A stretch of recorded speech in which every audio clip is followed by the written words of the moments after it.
Un mur de flammes déchire la nuit du Michigan. Le 24 juillet 2026, à Grand Haven Township, la maison de la famille Karolkiewicz est en proie à un violent incendie. Lorsque les pompiers parviennent enfin à maîtriser les flammes et pénètrent dans les décombres, ils font une découverte inimaginable. À l'intérieur se trouvent les corps de 2 parents et de leurs 6 enfants. Mais très vite, les enquêteurs comprennent que l'incendie n'est pas à l'origine de leur mort. Les 8 victimes ont été abattues avant que le feu ne ravage la maison. Aucun survivant. Derrière l'image d'une famille sans histoire se cachait un drame d'une violence inimaginable, et les indices laissés dans les cendres vont peu à peu révéler l'impensable. Peu avant l'aube, les services de secours reçoivent plusieurs appels signalant une forte odeur de fumée dans le quartier. Une première vérification ne permet pas de localiser l'origine du problème. Mais quelques heures plus tard, de nouveaux signalements conduisent les pompiers jusqu'à une maison désormais entièrement embrasée. Les équipes d'intervention progressent à tâtons dans une épaisse fumée qui envahit le rez-de-chaussée. La charpente en bois craque sous l'effet de la chaleur, tandis que la température reste suffocante malgré les lances à incendie. Très vite, un pompier découvre un premier corps parmi les débris calcinés, puis un deuxième. L'intervention change immédiatement de nature. Ce n'est plus un simple incendie. Le bureau du shérif du comté d'Ottawa est aussitôt appelé sur place, et la maison est traitée comme une scène de crime potentiel. Au fil des recherches, le bilan devient insoutenable. Les enquêteurs retrouvent les corps des 8 occupants de la maison. Amanda, 39 ans, son mari Christopher, Chris Karolkiewicz, 47 ans, ainsi que leurs 6 enfants âgés de 5 à 15 ans. 6 jeunes vies brutalement interrompues. L'émotion est palpable, même parmi les enquêteurs les plus expérimentés. Mais rapidement, la rigueur scientifique reprend le dessus. Les techniciens de la police scientifique examinent chaque pièce, chaque débris, chaque trace laissée par le feu. Une première anomalie attire immédiatement leur attention. L'incendie ne semble pas avoir débuté en un seul point, comme c'est généralement le cas lors d'un accident domestique. Les premières constatations indiquent plusieurs foyers distincts à différents endroits de la maison, laissant penser que le feu a été allumé volontairement. Un autre détail intrigue les enquêteurs. Aucune des victimes ne semble avoir tenté de fuir. Personne n'a cherché à atteindre une porte ou une fenêtre, malgré la propagation rapide des flammes. Les premiers examens médico-légaux apportent alors une réponse glaçante. Les 8 victimes présentent des blessures par balle. Elles étaient déjà mortes lorsque l'incendie s'est déclaré. La maison de Grand Haven Township n'est donc pas le théâtre d'un tragique accident, mais celui d'un homicide de masse suivi d'un incendie volontaire destiné à dissimuler les faits. À ce stade de l'enquête, les autorités ignorent encore qui est responsable de ce massacre. Un tueur s'est-il introduit dans la maison, ou bien la menace se trouvait-elle déjà à l'intérieur du foyer? Le compte à rebours commence pour les enquêteurs. Chaque indice devra permettre de reconstituer les dernières heures de la famille Karolkiewicz. Au lever du jour, la communauté de Grand Haven Township est sous le choc. La nouvelle se répand à une vitesse fulgurante. Pour les voisins, les amis et les collègues, la famille Karolkiewicz incarnait l'image d'un foyer uni. Amanda, que tout le monde appelait Mandy, était enseignante remplaçante et très appréciée dans les écoles du secteur. Souriante, investie et profondément croyante, elle partageait régulièrement son quotidien sur les réseaux sociaux. Avec son mari, elle évoquait aussi leur parcours d'adoption, une source de fierté pour toute la famille. Christopher, Chris Karolkiewicz, 47 ans, occupait quant à lui un poste de direction dans le domaine du marketing et des ventes. Il travaillait principalement depuis son domicile, ce qui lui permettait d'être très présent auprès de ses enfants. Pour les enquêteurs du bureau du shérif du comté d'Ottawa, une certitude s'impose rapidement. Il faut comprendre ce qui s'est passé à l'intérieur de cette maison avant que l'incendie ne se déclare. Les experts examinent minutieusement chaque pièce encore exploitable malgré les dégâts causés par le feu. Ils recherchent le moindre indice susceptible d'expliquer le massacre. Une trace de lutte, une porte fracturée, un élément laissant penser qu'une personne extérieure s'est introduite dans le domicile. En parallèle, les enquêteurs commencent à entendre les voisins les proches et les collègues du couple. Tous décrivent une famille discrète, impliquée dans la vie de la communauté et très attachée à ses enfants. Les téléphones, les ordinateurs et les comptes numériques de la famille sont également saisis afin de reconstituer les derniers jours ayant précédé le drame. À ce stade de l'enquête, aucune explication ne s'impose encore. Derrière l'image d'une famille heureuse se cache manifestement une réalité que personne ne soupçonnait. Alors que les autopsies sont réalisées, les médecins légistes confirment ce que les premières constatations laissaient déjà entrevoir. Les 8 victimes sont mortes de blessures par balle. L'incendie s'est déclaré après les décès et apparaît comme une tentative de dissimuler les faits.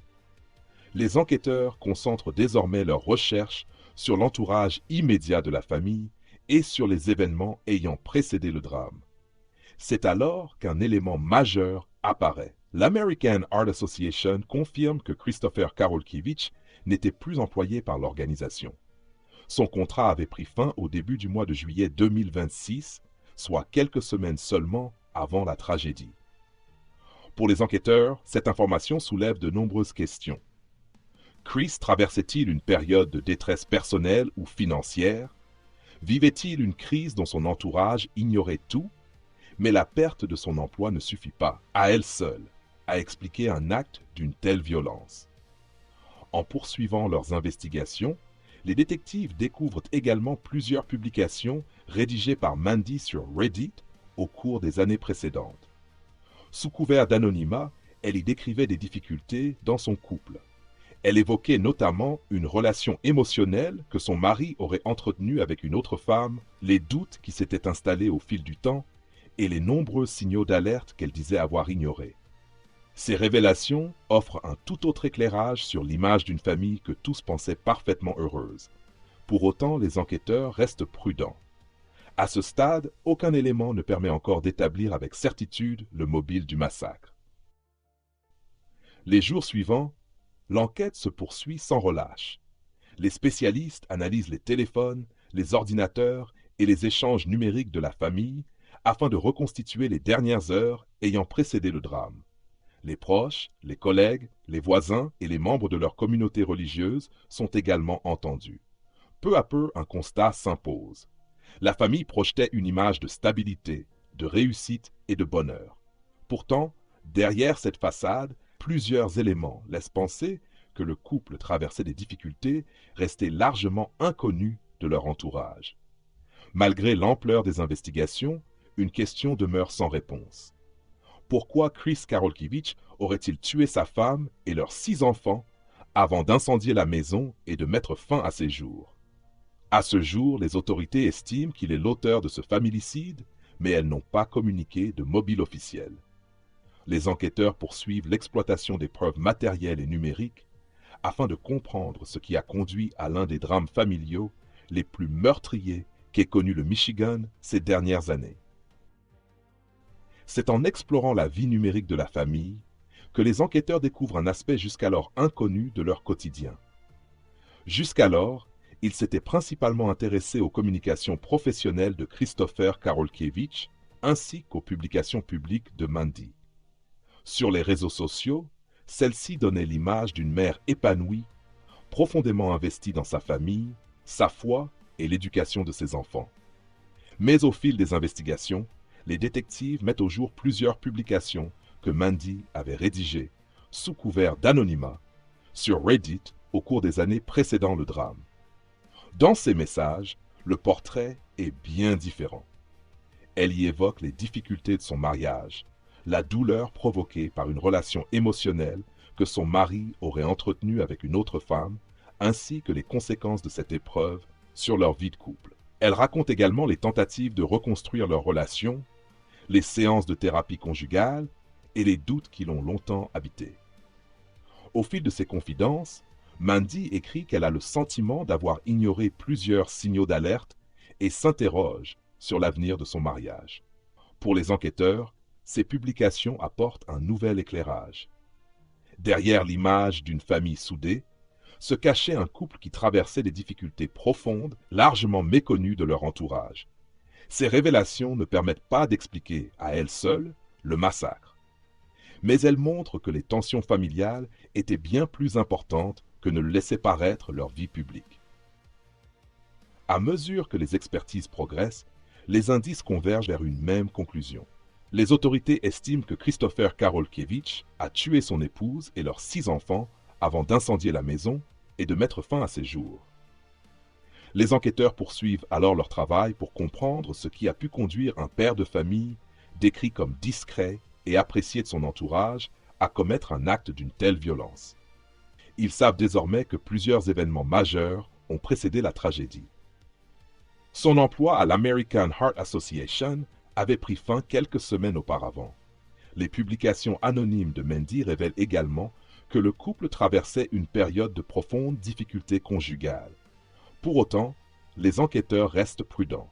À ce jour, aucune preuve ne permet d'affirmer que ces événements constituent le mobile du massacre. Les autorités n'ont communiqué aucune explication officielle sur ce qui a poussé Christopher Karolkiewicz à passer à l'acte.